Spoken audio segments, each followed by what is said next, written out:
Hello guys! Welcome back to our channel. Hope you're doing a great day, mga kaibigan.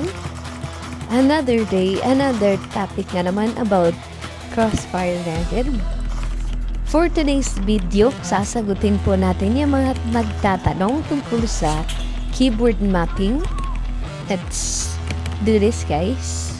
And by the way, guys, bago ka pa lang sa channel ko, huwag mong kalimutan mag-subscribe for future updates at ma-notify ka sa mga bagong tutorial ko.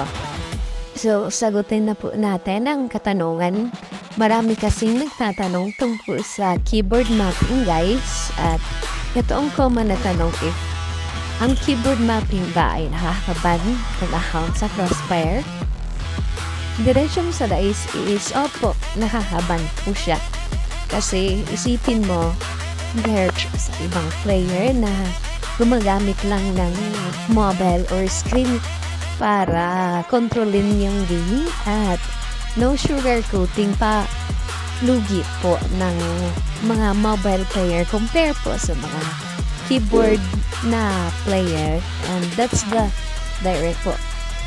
Alam po yan at mismong devs sabi na if may mahuli sila, binaban po nila. Pero hinahuhuli kasi alam naman nilang hindi garapaling yung game, kaya stay wise nilang if naka-keyboard kayo, hinahintay lang. Ulit kasi lugi talaga yung mga naka-guys.